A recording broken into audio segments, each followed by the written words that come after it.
Hello dear students, good afternoon. हम लोग start करेंगे geometrical isomer in cycloalkene. Heading लिखना, geometrical isomer in cycloalkene, in cycloalkene. ठीक है, अब देखो हम थोड़ा समझेंगे यहाँ पे साइक्लो अल्कीन का मतलब क्या है। जैसे ये देखो, ये कोई रिंग है और इस रिंग में पहले सिंगल बॉन्ड है। क्या है? Single bond. ये सिंगल बॉन्ड होगा तो कुछ ऐसे रिंग बनेंगी। ठीक है, और ये जितने भी कार्बन होंगे उस पे दो दो हाइड्रोजन होंगे। एक हाइड्रोजन अप होगा, दूसरा डाउन होगा। वह यहाँ भी एक अप होगा, दूसरा डाउन होगा। यहाँ भी एक अप होगा, दूसरा डाउन होगा। आप चाहो तो अप डाउन को ऐसे भी दिखा सकते हो, ऐसे भी दिखा सकते हो कि मान लो ये वाला अप हो गया ऊपर के तरफ रिंग के, तो ये डाउन हो गया। यहाँ पे ये डाउन हो जाएगा तो ये अप हो जाएगा, ये अप हो जाएगा तो ये डाउन हो जाएगा। अब हमें यहाँ पे ये सीखना था कि अगर ये अल्कीन बनेगा तो इन का मतलब डबल बॉन्ड होता है। तो जब भी डबल बॉन्ड हम बनाएंगे तो दो एच को कम करना पड़ेगा। दो एच को कम करेंगे तभी जाकर के डबल बॉन्ड बनेगा, है कि नहीं पंकज जी? तो यहाँ देखिए कि अगर आप डबल बॉन्ड बनाने की कोशिश करोगे आप, तो क्या पहले ऐसे डबल बॉन्ड बना लिया जाए। अब यहाँ पे ये देखो, देखना यहाँ पे एक हाइड्रोजन अप के तरफ होगा, दूसरा डाउन होगा। क्या यहाँ सोच पा रहे थोड़ा बहुत कि यहाँ भी एक हाइड्रोजन होगा। ये मामला इसका हो गया। अब यहाँ जो मैटर है वो पाई बॉन्ड का है। इसका भाई पाई बॉन्ड का। यहाँ जो पाई बॉन्ड बनेगा, देखो देखो दो तीन तरह की बातें और जो बेसिक बातें हैं देखो फटाफट यहाँ निपटा लेते हैं इसको। कि अगर हेड ऑन हेड ओवरलैपिंग होगा तो सिग्मा बॉन्ड बनता होगा, और अगर परपेंडिकुलर ओवरलैपिंग होगा मतलब या तो पैरेलल दोनों हो, तो इस तरह के केस में पाई बॉन्ड का फॉर्मेशन होता है। तो यहाँ पे एक पाई बॉन्ड बनेगा क्या। अब देखो समझना है यहाँ पे कि अगर मान लो ये पहले से जब पाई बॉन्ड बनाओगे यहाँ पे, तो यहाँ पाई बॉन्ड कुछ मान लो हमने ऐसे बना दिया। ठीक है, और ये मान लो ऐसे साइक्लोप्रोपेन हमने कुछ समय के लिए ऐसे बना दिया। अब जो पाई बॉन्ड होगा क्या उस प्लेन के परपेंडिकुलर होगा क्या।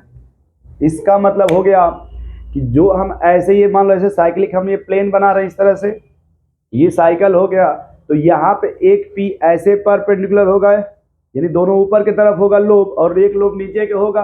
तो यहाँ पे जो हाइड्रोजन होगा वो रिंग के प्लेन में साइड में होगा। क्यों? क्योंकि यहाँ देखो जैसे लिखते थे यहाँ पे एक अप और एक डाउन, अप और डाउन में ये पाई बॉन्ड बन गया ना ये। अब इसका जो अप और डाउन वाला एरिया था वो पाई बॉन्ड के द्वारा इंक्लूड हो गया, यानी जो पी ऑर्बिटल है उसने अप और डाउन वाले एरिया को कवर कर लिया। जब अप और डाउन को कवर कर लिया तो यहाँ पे जब एच जो होगा वो क्या उसी रिंग के प्लेन में इधर साइड में होगा, और यहाँ भी जो हाइड्रोजन होगा वो इसी रिंग के प्लेन में यहाँ पे ऐसे एच दिखाया जाएगा कि सर ये हमारा पी बॉन्ड, ये पाई बॉन्ड बन गया। तो यहाँ पे जो हाइड्रोजन होगा वो रिंग के प्लेन में होगा ऐसे, वो हाइड्रोजन रिंग के प्लेन में होगा। ये समझ पा रहे हो आप? अब देखो, तो मान लो कि ये पाई बॉन्ड ऐसे परपेंडिकुलर बना है इस तरह से, तो दो एच ऐसे बाहर हैं, दोनों एच यहाँ पे कैसे हैं, ये बाहर की तरफ है। तो दोनों एच एक ही तरफ है, क्योंकि ये अप डाउन जा नहीं सकते। अप डाउन क्यों नहीं जा सकते? क्योंकि उस जो अप डाउन वाला एरिया है वो पाई बॉन्ड के फॉर्मेशन से इन्वॉल्व हो गया, इसलिए ये हाइड्रोजन अप डाउन नहीं जा सकते। जब अप डाउन नहीं जाएंगे इसके एरियल में कोई चेंजिंग नहीं आएगा। जिसका एरियल डिस्टेंस होता है, जो स्पेशियल डिस्टेंस में होता है, या जो एरियल डिस्टेंस है उसमें कोई चेंजिंग नहीं आएगा। तो देखो जब कोई चेंजिंग नहीं आएगा तो क्या होगा कि सर इसमें सिस तो बनेगा लेकिन ट्रांस का फॉर्मेशन नहीं होगा। सिस तो बनता है, ट्रांस का फॉर्मेशन नहीं होता। ज्योमेट्रिकल आइसोमर का एक रूल होता है, ज्योमेट्रिकल कहता है भाई आई देखो इसका एक कंडीशन है कि अगर सिस और ट्रांस का फॉर्मेशन होगा, सिस भी बनेगा और ट्रांस भी बनेगा, तभी जाके वो जीआई शो करेगा। तभी क्या शो करेगा? जीआई। अगर सिस बन रहा है, ट्रांस नहीं बन रहा है, ट्रांस नहीं बन रहा है, तो वो ज्योमेट्रिकल आइसोमर शो नहीं करता। अगर रिंग में डबल बॉन्ड आ गया, रिंग में क्या आ गया? Double bond. अगर ये डबल बॉन्ड आ गया, इसमें सिस का फॉर्मेशन होता है, ट्रांस का फॉर्मेशन नहीं होता। जब ट्रांस का नहीं होता तो ओवरऑल आंसर आता है इसमें ज्योमेट्रिकल आइसोमर नहीं होगा। ठीक है, रिंग में अगर डबल बॉन्ड आ गया तो ज्योमेट्रिकल आइसोमर नहीं होगा। लोगों ने कहा कि ये कहां तक क्राइटेरिया चलेगी? मान लो हम रिंग में कार्बन बढ़ाते गए, क्या तभी भी ज्योमेट्रिकल शो नहीं करेगा? ये हुआ देखा जाएगा कितना बढ़ा रहे हो। देखो अब रिंग में डबल बॉन्ड है तो क्या होगा? पहले ये बात समझ लो, आपकी रिंग में अगर डबल बॉन्ड आ गया तो ज्योमेट्रिकल शो नहीं करेगा। क्यों नहीं शो करेगा? क्योंकि रिंग में कभी भी डबल बॉन्ड जब बनेगा तो उसमें सिस और ट्रांस नहीं बनेगा, क्योंकि प्लेन के परपेंडिकुलर आपका जो है वो रिंग ही आ जाएगा। तो देखो यहाँ पे ये पाई बॉन्ड ऐसे बना दोगे, ये पाई बॉन्ड ऐसे बन गया ना, ये रिंग के ऊपर और नीचे अप एंड डाउन में, तो यहाँ पे हाइड्रोजन जो होगा वो रिंग के ही प्लेन में होगा ऐसे, और यहाँ भी ऐसे ही होगा। ठीक है, अब हमें यहाँ कुछ क्वेश्चंस दे रहे हैं, उसको लगाने के लिए लिखना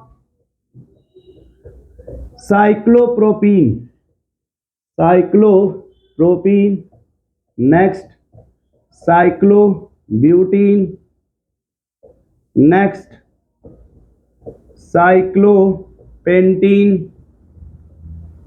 next cyclohexene, next cyclooctene, cyclooctene. देखो साइक्लोप्रोपीन कैसे बनेगा भाई? 3 कार्बन का रिंग बना के एक डबल बॉन्ड दे दीजिए तो यहाँ पे ज्योमेट्रिकल नहीं होगा। साइक्लोब्यूटीन में डबल बॉन्ड बना दीजिए, साइक्लोपेंटीन में 5 कार्बन का डबल बॉन्ड बना दीजिए, साइक्लोहेक्सीन में 6 कार्बन का बना के डबल बॉन्ड दे दीजिए, और ये हेप्टीन होगा, साइक्लोहेप्टीन। हेप्टीन में क्या होगा? 7 कार्बन बना करके उसमें डबल बॉन्ड दे दीजिए। ये ज्योमेट्रिकल शो नहीं करता, ये ज्योमेट्रिकल शो नहीं करता। सुन पा रहे हैं आप? तो अगर कहीं भी डबल बॉन्ड हो रिंग में, यदि डबल बॉन्ड रिंग में हो तो 7 कार्बन तक ज्योमेट्रिकल शो नहीं करेगा। क्यों? क्योंकि सिस का फॉर्मेशन होता है, ट्रांस का फॉर्मेशन नहीं होता। तो ये हुआ कि जब साइक्लोऑक्टीन आया, क्या आया भाई? 28 का 29 नंबर पे आया साइक्लोऑक्टीन। इसमें देखा गया कि भाई ऑक्टीन यानी 8 कार्बन हो गए,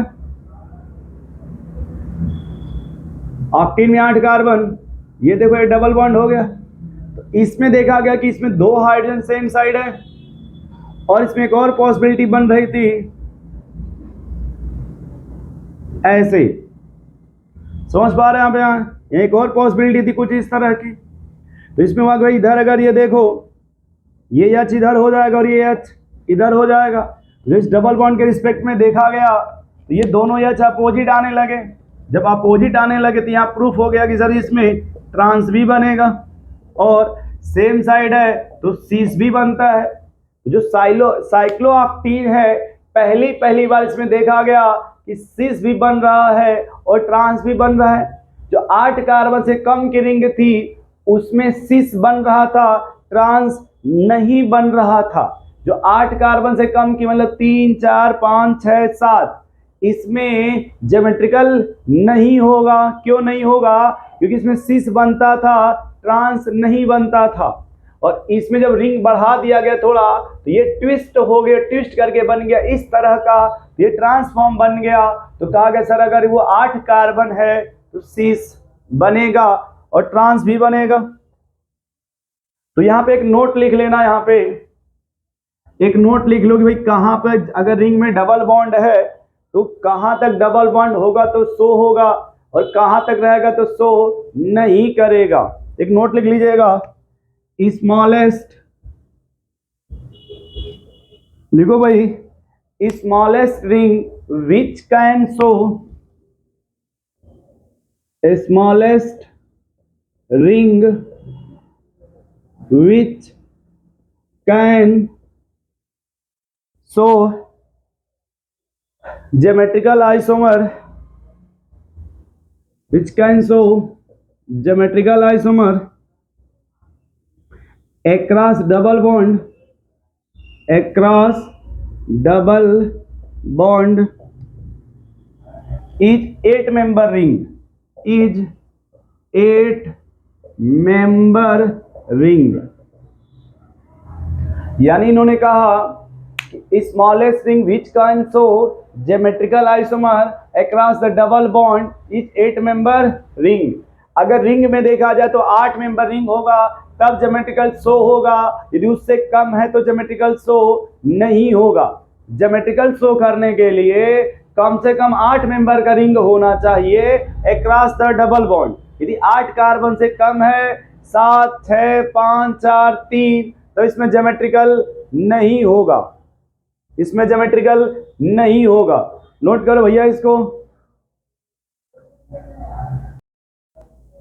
हेलो डियर स्टूडेंट्स, अब देखो ज्योमेट्रिकल आइसोमर साइक्लोअल्कीन, तो जो साइक्लोअल्कीन होगा ये कम से कम अगर रिंग में डबल बॉन्ड है, रिंग में डबल बॉन्ड है तो वो रिंग कम से कम 8-member होना चाहिए। अगर 8 मेंबर्स कम होगा उसमें डबल बॉन्ड नहीं होगा, तो देखो उसको क्या बोला जाएगा, साइक्लोऑक्टीन।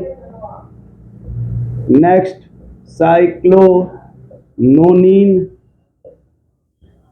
अगर मान लो 10 है तो साइक्लोडेकिन, अगर मान लो नेक्स्ट अगर 11 है तो साइक्लोऑनडेकिन, यदि 12 है नेक्स्ट अगर मान लो तो साइक्लोडोडेकिन। ठीक है, मान लो अगर और है तो बोलेंगे साइक्लोट्राइडेकिन, ट्राइडेकिन। ठीक है, अब देखो ये ट्राइडेकिन का क्या मतलब है। देखो साइक्लोऑक्टीन का मतलब होता है कि 8 कार्बन होगा और रिंग में ऐसे 8 कार्बन हो गया देखो, और इस 8 कार्बन में एक डबल बॉन्ड है, तो कहेंगे सर ये ज्योमेट्रिकल शो करेगा। अगर 9 कार्बन है तो ये भी शो करेगा, 10 है तो और अच्छी बात, 11 है तो बहुत अच्छी बात। ये समझ गए। अब ये पूछा जाएगा कि मान लो एक सिस होता है, ट्रांस होता है, सिस होता है, ट्रांस होता है, सिस होता है, ट्रांस होता है, सिस होगा ट्रांस, सिस होगा ट्रांस, सिस होगा और ट्रांस। तो जब 8 कार्बन होता है तो पहली बार ट्रांस बनता है ना, पहली बार क्या बनेगा, ट्रांस। जब पहली बार ट्रांस बनता है तो ट्रांस भी कुछ ही समय के लिए बनता है। अभी पहली बार ट्रांस बना है तो वो कुछ ही समय के लिए बनता है। तो अगर 8 कार्बन है तो उसमें जो सिस बनेगा वो ज्यादा होगा as compare to trans. Carbon जब 9 हो जाएगा तो थोड़ा सिस अब कम होता है, ट्रांस भी बनने लगता है। अब अगर मान लो 11, 10 हो गया, 10 जब 10 हो जाएगा तो सिस ट्रांस लगभग बराबर हो जाता है। और जैसे यहाँ पे 11 आएगा, ठीक है, या देखो यहाँ पे फिर से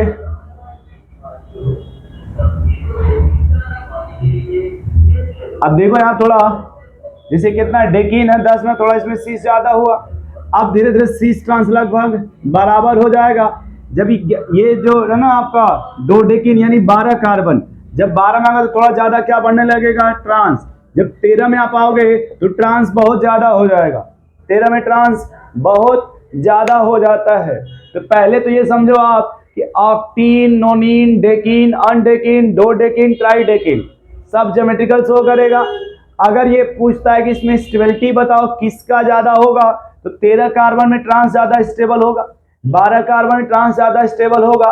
अगर 11 कार्बन का रिंग है तो लगभग बराबर होगा, और अगर 11 से कम है, 9 जैसे 11 से कम 10, 9, 8, तो इसमें सिस की स्टेबिलिटी बढ़ने लगेगी। और जो ये अनडेकिन 11 ये लगभग बॉर्डर पे है, ये देखो ये जो 11 है लगभग ये बॉर्डर पे 32 वाला, यहाँ पे लगभग सिस ट्रांस बराबर होगा। अब इससे अगर मान लो बढ़ाओगे कार्बन तो ट्रांस की स्टेबिलिटी बढ़ने लगेगी, अगर कार्बन कम करोगे तो सिस की स्टेबिलिटी बढ़ने लगेगी। नोट करो इसको। और कुछ क्वेश्चंस और आपको यहाँ पे दे रहे हैं, इसमें लगाओ, ठीक है। बताना इसमें है कि ज्योमेट्रिकल होगा या नहीं, ज्योमेट्रिकल होगा या नहीं।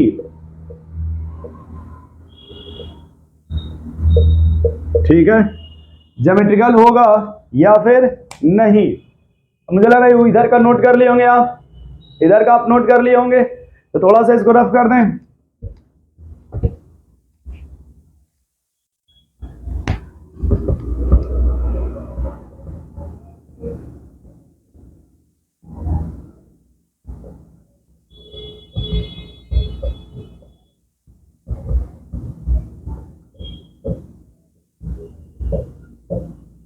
अब थोड़ा इसमें देख के बताना है भाई ज्योमेट्रिकल होगा या नहीं, ठीक है। तो थोड़ा ये देखो, इधर का रफ कर दिया जाए, थोड़ा ये नोट कर लियोगे ना आप। तो देखो इसमें कैसे देखोगे आप, ये 35 है ना ये, तो देखो पहले आप देखो, अगर जो ज्योमेट्रिकल का कंडीशन से वो लगाओगे तो कहोगे सर यहाँ देखो ये डबल बॉन्ड है तो रेस्ट्रिक्टेड रोटेशन हो गया। अब यहाँ देखो दोनों ग्रुप डिफरेंट है, कैसे, यहाँ पे D है और ये CH2 है ना, तो यहाँ तो डिफरेंट इलेक्ट्रॉन डेंसिटी हो गई। इधर देखो यहाँ पे ड्यूटेरियम है और यहाँ पे CH2 है, ये भी डिफरेंट इलेक्ट्रॉन डेंसिटी हो गई। तो पहले जो पढ़ के आ रहा है सर तीनों क्राइटेरिया फुलफिल्ड हो गया, इसमें तीनों क्या हो गया, फुलफिल्ड हो गया। तो अब यहाँ पे मैटर है रिंग का। अब रिंग कितने मेंबर है, 1 2 3 4 5 6, तो 6 मेंबर हो गए ना रिंग। तो अगर रिंग 6 मेंबर है तो इसमें ज्योमेट्रिकल नहीं होगा। वो ठीक है, सब कंडीशन सही है, लेकिन 6 कार्बन की रिंग में अगर डबल बॉन्ड आ गया तो उसमें ज्योमेट्रिकल नहीं होगा। यहां देखो कुछ नहीं दिया तो H मिलेगा, तो अगर कंडीशन लगाओ तो देखो रेस्ट्रिक्टेड रोटेशन है यहाँ पे, ये देखो दोनों ग्रुप डिफरेंट है, इधर भी दोनों डिफरेंस है। लेकिन जब कार्बन काउंट करेंगे 1 2 3 4 5 6 7, तब 7 मेंबर रिंग हो गई। तो 7 मेंबर रिंग में भी ज्योमेट्रिकल नहीं होता, ये समझ गए। अब यहां देखो, जब यहां देखो तो यहां भी सब मिलेगा, कंडीशन फुलफिल्ड। लेकिन ये जो डबल बॉन्ड है रिंग 6 मेंबर है ना ये, तो इस रिंग की वजह से ज्योमेट्रिकल नहीं होगा, इस रिंग की वजह से ज्योमेट्रिकल नहीं होगा, इस रिंग की वजह से ज्योमेट्रिकल नहीं होगा, इसकी वजह से ज्योमेट्रिकल नहीं होगा। अब जो ज्योमेट्रिकल देखा जाएगा वो इस डबल बॉन्ड के क्रॉस देखा जाएगा। कैसे देखेंगे वो देखो, कहेंगे सर यहाँ पर रेस्ट्रिक्टेड रोटेशन है, यस, यहाँ भी रेस्ट्रिक्टेड है, यस। इधर देखो ये जो कार्बन इसको बोलते हैं sp2 कार्बन, ये कार्बन sp3 है, तो देखो इसके कार्बन जो यहाँ पे अलग अलग हो गया। यहाँ देखो दोनों sp2 sp3 सॉरी ये भी sp3, तो सेम हो गया। तो आगे देखेंगे ये sp2 होगा ये sp3 होगा, तो यहाँ पे डिफरेंस आ गया। जब ये डिफरेंस आ गया कहेंगे सर ये भी क्राइटेरिया फुलफिल्ड है।